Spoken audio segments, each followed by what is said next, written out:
Hello guys, you are welcome in J Valmiki classes. Myself Vishal Valmiki in guys class 10th math exercise third का example 4 है हमारे पास। Graph द्वारा जांच कीजिए। Please like comment and subscribe my channel. Let's continue. Graph द्वारा जांच कीजिए कि समीकरण युग्म, ये समीकरण युग्म है हमारे पास, संगत है। यदि ऐसा है तो उन्हें ग्राफ द्वारा ज्ञात कीजिए।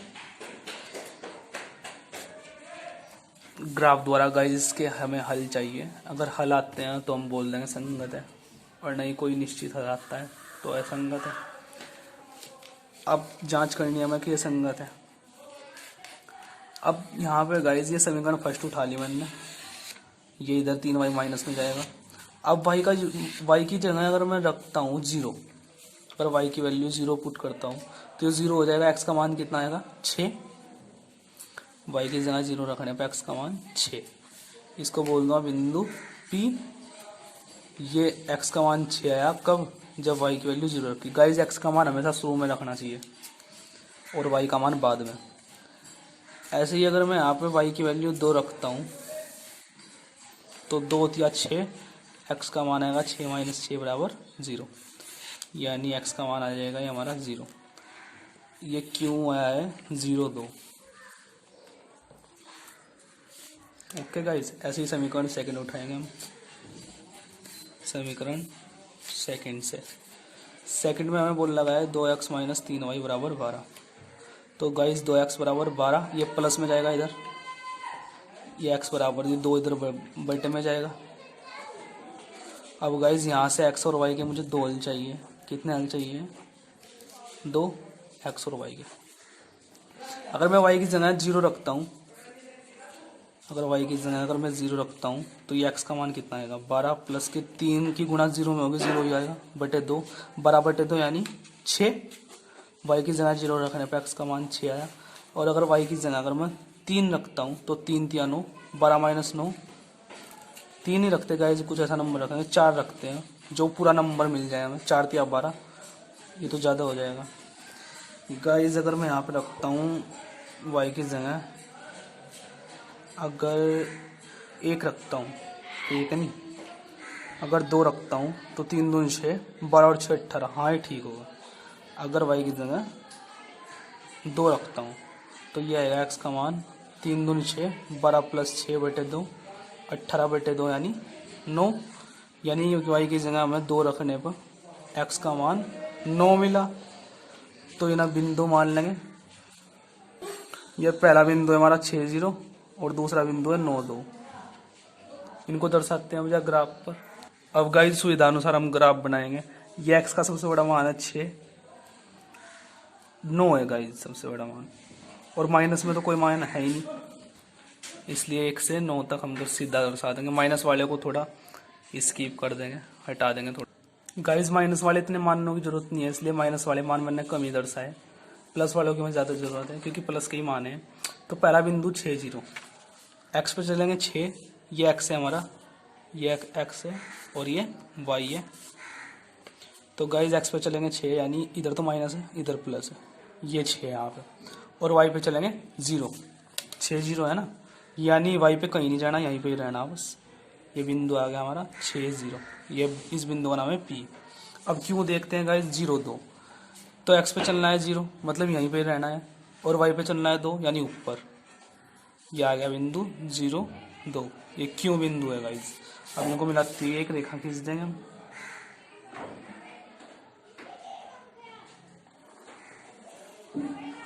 खींच दी गाइस। इस रेखा का नाम है x प्लस 3y बराबर 6, x प्लस 3y बराबर 6।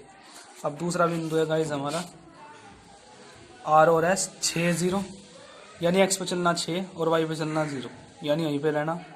यही बिंदु क्या है? r 6 0। और s बिंदु है 9 2, x पे चलना है 9 यानी यहाँ पे, और y पे चलना है 2 यानी यहाँ पे। ये है 9 2, ये बिंदु है हमारा s। अब इनको मिलाती रेखा खींच देंगे।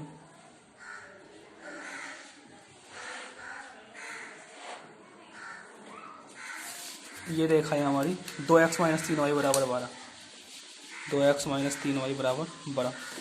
अब चूंकि गाइस हम देखते हैं ये दोनों रेखाएं प्रतिच्छेद कर रही पी बिंदु पर आर बिंदु पर, इसलिए यही इसके हल होंगे। चूंकि रेखाएं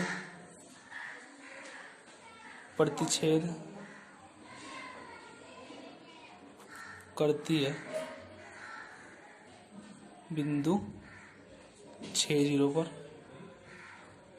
अतः x का मान होगा 6 और y का मान 0, और मान निकला है इसलिए समीकरण युग्म संगत है। अतः समीकरण युग्म संगत है। यही गाइस बताना था मैं क्वेश्चन में। Thanks for watching, that's all. Guys इसमें लिखा हुआ है उदाहरण 5 हमारे पास, ग्राफ द्वारा ज्ञात कीजिए कि निम्न समीकरण युग्म का हल नहीं है या अद्वितीय हल है अथवा अपरिमित रूप से अनेक हल है। गाइस अगर हम ये डिसाइड करते हैं प्रतिच्छेद करती हुई रेखाओं के ऊपर, प्रतिच्छेद करती हुई रेखा से हल ज्ञात हो जाते हैं।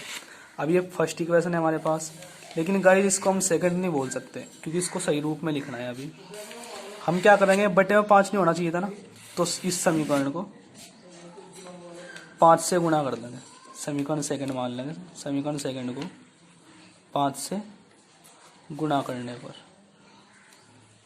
जिससे ये 5 खत्म हो जाए बटे वाला, पूरे समीकरण में 5 से गुणा कर देंगे। इसमें करेंगे 5 या 15x माइनस, ये 5 से 5 कैंसिल हो जाएगा, ये आएगा 24y प्लस ये 5 से 5 कैंसिल हो जाएगा क्योंकि 5 से इसमें भी गुणा होगी, तो ये आएगा 3 और बराबर 0 में गुणा 5 की होगी तो केवल 0 ही आएगा।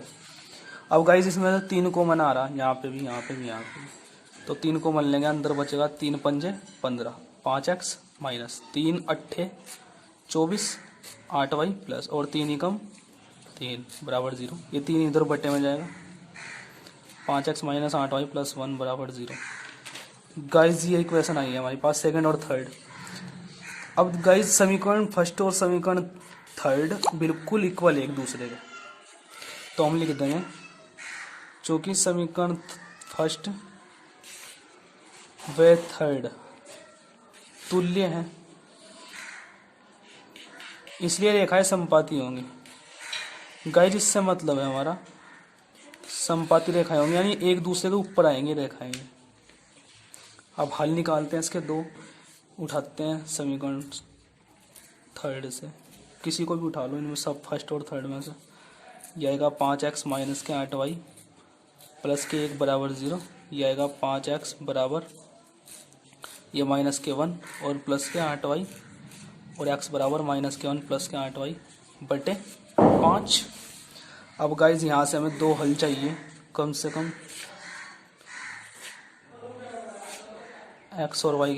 2 मान चाहिए। तो y का मान हम क्या रखेंगे, अगर y का मान गाइज अगर मैं समीकरण में y की जगह 2 रखता हूँ तो ये आएगा x बराबर माइनस के 1 प्लस 8 दूनी 16 बटे 5, 16 माइनस 1 यानी 15 बटे 5, 15 बटे 5 यानी 3। x का मान 3 आया कब, जब y का मान हमने 2 रखा।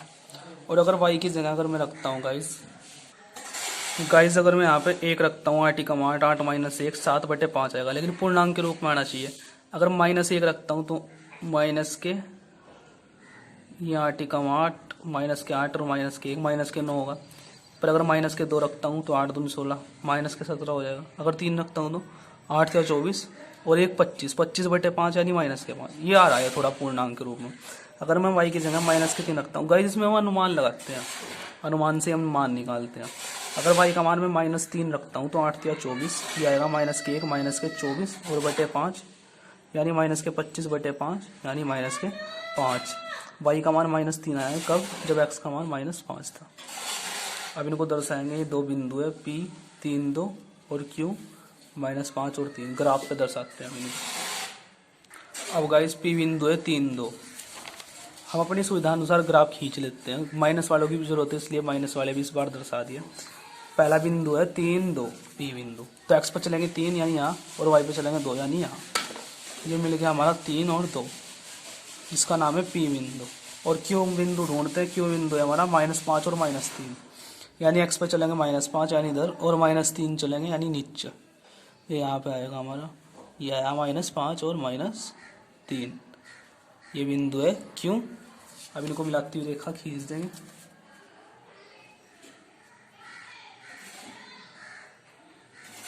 अब में रेखा है दोनों एक दूसरे के ऊपर ऐसे ही होंगे फिलहाल। ये जैसे नीली रेखा है, पहली रेखा है हमारी 5x माइनस 8y प्लस 1 बराबर 0, और दूसरी रेखा है इसके ऊपर ही 3x माइनस 24/5y प्लस 3/5 और बराबर 0। ये दूसरी रेखा भी गाइस इसके ऊपर, ये रेखाएं समपाती हैं। अब गाइस एक बार बताओ, मैंने आपको पिछले क्वेश्चन में समझाया था कि जहाँ रेखाएं प्रतिच्छेद करेंगी वहीं उसका हल होगा। अब ये प्रतिच्छेद कितने बिंदु, अब गाइस ये प्रतिच्छेद यहाँ पे भी कर रही है, यहाँ पे भी कर रही है, यहाँ पे भी कर रही है, यहाँ पे भी कर रही है, तो अनेक हल होंगे इसके। एक दो कोई हल नहीं है, कई हल होंगे गाइस इससे, कोई एक दो हल नहीं होगा। तो हम इसमें लिख देंगे कि अपरिमित रूप से अनेक हल है। कंप्लीट हो गया है। Thanks for watching, that's all.